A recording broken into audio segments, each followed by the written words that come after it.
ગમતા વ્યક્તિને મળવા હું એકલી આવીશ.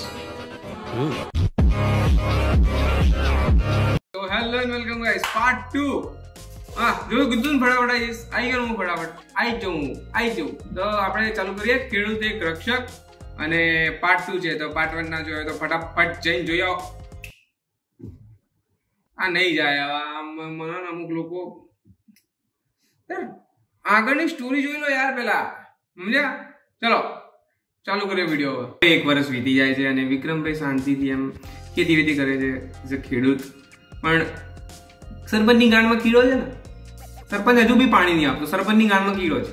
એટલે પણ ના હુકમ પાડે, હવે તો આપણે એની જોડે કોઈ કકરાટ પણ નહીં રહ્યો. પણ દિયર એને કકરાટ કરવો છે એનું હું.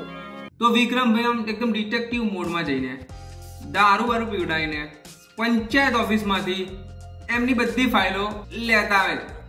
એકદમ ડિટેક્ટિવ મોડ ઓન. ડિટેક્ટિવ બનોગે, વાહ. તો બધા કૌભાંડોની એક મસ્ત ફાઇલ બનાવીને ઉપર સુધી પહોંચાડી દે છે. તો વિથ ધ પ્રૂફ ફાઇલ જિલ્લા સુધી પહોંચી જાય. બટ જિલ્લા વાળા લોકો થોડી ટીમ મોકલે ઇન્સ્પેક્શન માટે. નહીં, એ સીધો ફોન કરશે એમ્બ્યુલન્સ, હલો ભાઈ હા સાંભળો તો ભાઈ ફાઇલ આવી ગઈ તમારી વિશે. તો જિલ્લામાંથી તાલુકામાં ફોન આવે છે, તાલુકામાંથી અધિકારીઓને ફોન આવે છે, અધિકારીઓ એમએલએ ફોન કરે છે ને એમએલએ સરપંચને ફોન કરે છે, છેલ્લે સરપંચ સુધી વાત પહોંચી જાય. તો એંગ્રી સરપંચને ખબર પડી જાય છે કે આ બધા પાછળ વિક્રમનો હાથ છે. તો બધાની જોડે સીધા ખેતરમાં પહોંચી જાય છે કે ભાઈ અમને ખબર છે વિક્રમ ખેતરમાં જશે કદાચ, પણ નહીં હોતો. હા, લોલ નહીં હોતો. માયા અને ગુસ્સામાં છે સરપંચજી, તો બધું તોડફોડ કરીને પાછા ઘરે જતા રહે છે. અને ત્યાં જ વિક્રમભાઈની મમ્મી ખેતરમાં આવે છે અને જોવે છે કે ભાઈ આ બધું તોડફોડ કોને કરી દીધું યાર, બધું મારે સમેટવું પડશે. તો એ ગુસ્સામાં આવીને સરપંચના ઘેર ચેલેન્જ આપીને આવતા રહે. ચેલેન્જ કે ભાઈ ખોટું પગલું લઈ લીધું જ ભાઈ, તે જોઈ લેજે, ખતમ. તો ફરી સરપંચ વિક્રમના ખેતરમાં છે અને આ વખતે વિક્રમભાઈ રેડી. તો વિક્રમભાઈ મારી પહેલા એક સ્પીચ આપે છે. આ જો સુધી મર્યાદામાં સહીએ તો સુધી જતા કરીશું, બાકી જે દાળ અમે અમારા ઉપર આવી જશું એ દાળ તારા ગોમોને પણ તારા ઘેર આવીને તારા બૈડા લાલ કરી નાખીશું.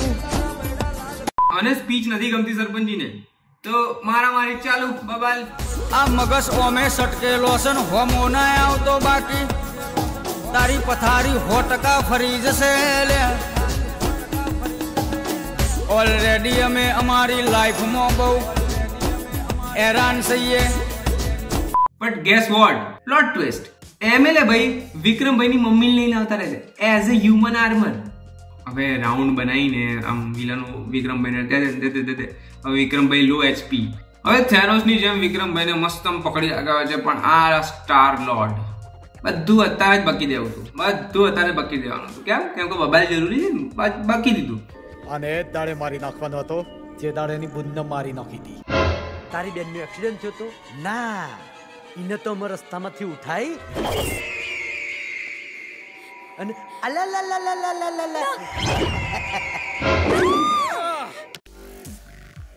And you know this guy, વિક્રમની બેનને છેડતી કરતી વાળી તું છે વિક્રમની બેન એમ ને?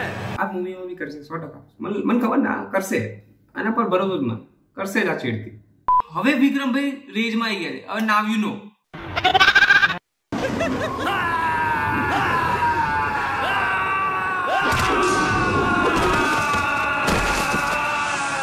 આખા મૂવીમાં પાણી કરતા હતા. ખેતરમાં પાણી નહીં અને છેલ્લે પાણીમાં બબાલ. પાણીમાં જ બબાલ.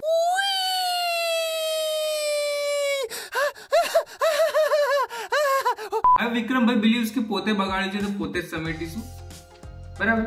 તો એ એક કરીને લાશ બધી ગાડામાં મૂકે છે. અને પોલીસ વાળાને કેમ અહીંયા બોલાવા યાર, ખોટી ગાડી લઈને આવે. આપણે ગાડાના ધક્કો મારી જઈશું ને ચેક પોલીસ સ્ટેશન સુધી. હા બટ અહીંયા કંઈક ખૂટે છે. ના એક સેકન્ડ. હા બધાને મારા પછી ગાડામાં મૂક્યા પછી આખું ગામ તો હાજર થશે ને ફટાફટ, કેમ કે બધાને મારા પછી ગામવાળા ખબર છે કે હવે જવું પડે. તો એ બધા આવીને ઉભા જોવે વિક્રમને, અને વિક્રમભાઈ સ્પીચ આપવી જરૂરી ભાઈ. ખેડૂતમાં સ્પીચ આપવી જરૂરી છે. હવે 1 કલાક ને 55 મિનિટની સ્ટોરી સાંભળીને કોર્ટ ચુકાદા પર પહોંચશે. બસ એટલે જ હથિયાર ઉપાડવું પડ્યું. ખેડૂત જિંદાબાદ. ઓ કાકા ભાઈ બોલાતું નહીં તો બેહીરો ને યાર. ચુકાદો ઉકાદો સાઈડમાં રહેશે. તમને પહેલા હોસ્પિટલ ભેગા કરવા પડશે. મસ્ત મોટિવેશન સીન ને કોમેડી સીનમાં ફેરવી નાખ્યો. કોર્ટ ચુકાદો આપવાનું છે ને પ્લોટ ટ્વિસ્ટ. હિરોઈન માહીનું સ્ટડી પતી જાય છે ને વકીલ બનીને આવી જાય છે. જે હમણાં સુધી 12માની ચોપડી લઈને ફરતી હતી એ 3 વર્ષનો LLB નો કોર્સ કરીને આવતી રહે છે 1 વર્ષમાં. વાવ લોજિક. હવે ભાઈ વિક્રમભાઈ નું સેટિંગ છે તો સ્પીચ આપીને લોકોને ઇન્ફ્લુઅન્સ કરી દે છે.